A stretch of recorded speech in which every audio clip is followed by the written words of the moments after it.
Correia, né, professora do Departamento de Química da UFSCar desde 1991, portanto tem 34 anos de UFSCar como professora.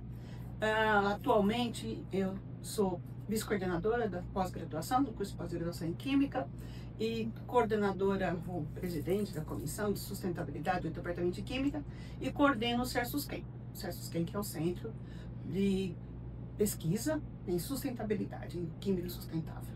O CERSUSQUEM foi criado por uma iniciativa da GlaxoSmithKline, que é uma indústria farmacêutica com sede na Inglaterra, e que fez um acordo de colaboração com a FAPESP. Então foi criado esse centro para química sustentável e ele era financiado 50% para a JCK e financiado 50% para a FAPESP. Nós começamos efetivamente a trabalhar em 2016 com o centro, embora ele tenha sido pensado, né, o projeto desde 2013. E em 2022 o contrato com a JCK foi encerrado. A JCK unilateralmente encerrou o contrato com a FAPESP e nesse momento, então, a FAPESP nos convidou, nos incentivou a fazer um projeto temático para dar continuidade ao centro. Então esse projeto temático foi feito, ele foi aprovado e começou em 2023. Diferentemente do CERSUSQUEM original, que era um projeto que a FAPESP chama dentro do programa CPA, que é Centros de Excelência em Pesquisa, naquele primeiro projeto, nós tínhamos 17 pesquisadores que faziam parte do centro e de 5 universidades diferentes, porque era um projeto maior, né? Inclusive em termos de financiamento. No projeto temático, nós reduzimos o número de pesquisadores e exclusivamente da UFSCar. Então, no projeto temático, nós somos 7 pesquisadores do Departamento de Química, um professor da Engenharia Química e um professor da Hidrobiologia. Então, nós somos em 9 professores no total. Então, é um projeto um pouco menor, mas as atividades que a gente sempre pensou para o CERSUSQUEM continuam. Então, o pilar, né, desse centro é pesquisa, inovação e difusão. Então, a gente continua com o mesmo propósito que foi criado o centro lá em 2013, né, que é fazer pesquisa de qualidade dentro de química sustentável e inovação e difusão. O centro, na parte de pesquisa, concentra 3 grandes áreas, né? A primeira delas é a valorização da biomassa. O que é isso? A biomassa é todo o material que a gente retira de fontes renováveis, por exemplo, de plantas, resíduos né, se eu cortar uma grama, aquele material vegetal que poderia ser, que em geral jogado fora, né, descartado, ele poderia ser reaproveitado para o quê? Para produzir novos compostos que a gente usa no nosso dia a dia. Essa biomassa, né, esse material renovável, ele seria um contraponto ao que a gente extrai do petróleo. A imensa maioria dos produtos que a gente tem no nosso dia a dia são obtidos a partir do petróleo, que não é uma fonte renovável. Então, a primeira parte, né, das 3 grandes áreas que a gente trabalha dentro do centro é a pesquisa para tornar esses materiais que são da biomassa em produtos que podem ser usados no nosso dia a dia. Então a gente chama isso de valorização da biomassa. Valorização por quê? Porque seriam materiais vegetais que seriam descartados, que a gente pega e valoriza, né, que transforma em produtos de maior valor agregado. A segunda grande área é o uso de outros produtos naturais. Por quê? Quando a gente fala em material que vem da natureza, o que vem da biomassa são ligninas e celulose, e esses materiais, eles são materiais estruturais das plantas, portanto, eles são essenciais para a vida da planta. Tem outros produtos que as plantas produzem, ou outros seres vivos, que não são essenciais para a vida, mas que foram produzidos a partir da sua adaptação à natureza, para se defender, por exemplo. Então, esses materiais que a gente chama de metabólitos secundários, também a gente quer utilizar. Por exemplo, se eu pegar um óleo essencial de uma planta, que é o óleo essencial de uma planta, é aquilo que muitas vezes dá a fragrância de uma planta.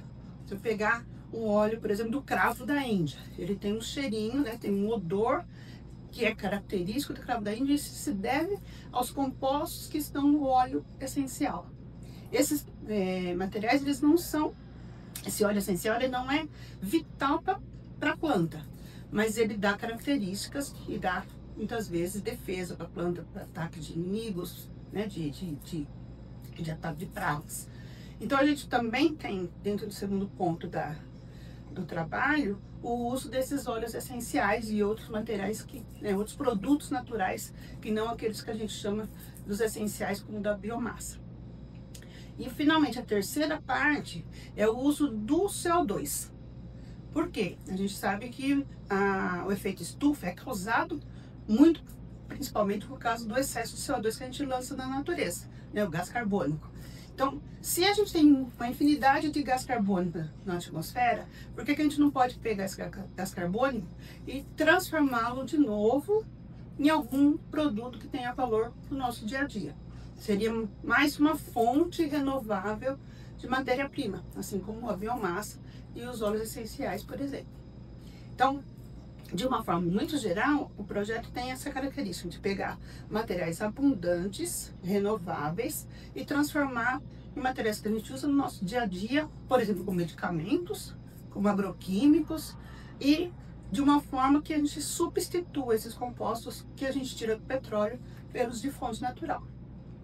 Como é que a gente faz essa mágica? A mágica é feita através de catálise. O que é catálise? São materiais que têm essa propriedade de acelerar reações químicas que muitas vezes são impossíveis de ocorrer sem a presença desse catalisador. Então, o primeiro ponto que a gente trabalha é produzir novos catalisadores ou pegar catalisadores já existentes para um novo método de transformação. Então, o que une essas três grandes áreas é a catálise. E a gente tem aí diversos catalisadores de diversas formas para fazer essas transformações. Um exemplo prático do que a gente está fazendo no nosso laboratório hoje, o uso de óleos essenciais. Para não fazer novos materiais, mas usar esses óleos essenciais como solventes.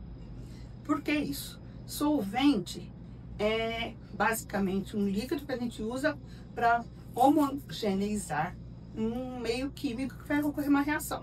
Esses solventes, via de regra, são descartáveis. E a imensa maioria deles é tóxico, inflamável e vindo de fontes não renováveis, como petróleo. Então, o uso de solventes, eles deveriam ser abolidos, só que a gente não consegue. A imensa maioria das reações que a gente faz, a gente não consegue fazer sem solventes. Mas se a gente conseguir pegar esses solventes e substituir por solventes que são naturais, não tóxicos, abundantes e renováveis, a gente está dando um passo bastante importante em termos de sustentabilidade. Então, nós temos uma classe de solventes que é mais ou menos nova, que é chamada de solventes eutéticos profundos. E quando a gente usa produtos naturais para isso, como os óleos essenciais, a gente chama de solventes eutéticos profundos naturais, que tem uma abreviação NADES. E os NADES, então, são uma nova classe de solventes que podem substituir todos esses solventes orgânicos tradicionais que são tóxicos, inflamáveis e que deveriam ser evitados. Então, hoje no laboratório nós temos 2 trabalhos para fazer novos NADES e usar os NADES em reações orgânicas. Então, tem 2 alunas, uma aluna de doutorado e uma aluna de iniciação científica, trabalhando com essa classe de solventes. Uma outra área que a gente pode dar exemplo é justamente do CO2. Então, o CO2 é uma fonte natural. Eu quero pegar o CO2 e tirar o CO2 da atmosfera e colocar num composto orgânico. E transformar aquele composto orgânico num composto que tenha maior valor agregado. Eventualmente até num medicamento, ou no agroquímico que seja. Então, para isso, de novo, a gente usa catálise. Então, nesse caso, nós temos 2 trabalhos que estão sendo desenvolvidos no laboratório com catálise homogênea para pegar o CO2 da atmosfera e fazer com que eles sejam ligados em compostos orgânicos. Num deles, a gente está inclusive usando NADES, que são esses solventes a partir de óleo essencial. Então, é dessa forma que a gente trabalha, quer dizer, pensando em usar fontes renováveis como materiais de partida, ou como solventes, ou como catalisadores, e depois Então, aproveitar esse material que muitas vezes era descartado e torná-los, então, materiais que a gente pode usar no nosso dia a dia. Um trabalho que a gente está fazendo agora, que deve ficar pronto até o final do ano, que é bastante importante, na minha opinião, é a edição de livros, né? E a gente está trabalhando, então, num novo livro. Esse livro se chama Contribuições da Química para os Objetivos de Desenvolvimento Sustentável, que esses que a gente chama de ODS, os Objetivos de Desenvolvimento Sustentável, foram estabelecidos pela ONU. É uma agenda que a gente chama de Agenda 2030, que deveria ser alcançada até 2030, que era tornar o planeta Terra mais sustentável para que ele não atinja uma situação de não retorno, né, que a gente chama, né, que as mudanças climáticas seriam tão graves que a gente passaria por uma fase que a gente não teria como retornar a um planeta sustentável. Então, a ONU estabeleceu as ODS, e esse ano nós vamos ter a COP30 no Brasil, vai ser em Belém, em novembro. Então, nós decidimos, dentro do âmbito da Comissão de Sustentabilidade, fazer um livro para mostrar e incentivar a comunidade científica de trabalhar na química para atingir as ODS. Então, esse livro deve sair até o final do ano e vai ser, então, uma contribuição nossa, do CERSUSQUEM, porque vários dos coautores do livro são do CERSUSQUEM e do Departamento de Química, principalmente, do Programa de Pós-Graduação em Química, para a COP30, como um material da UFSCar contribuindo com a COP30. Então, acho que esse talvez seja a nossa próxima contribuição, que eu espero que seja de bastante relevância para a área.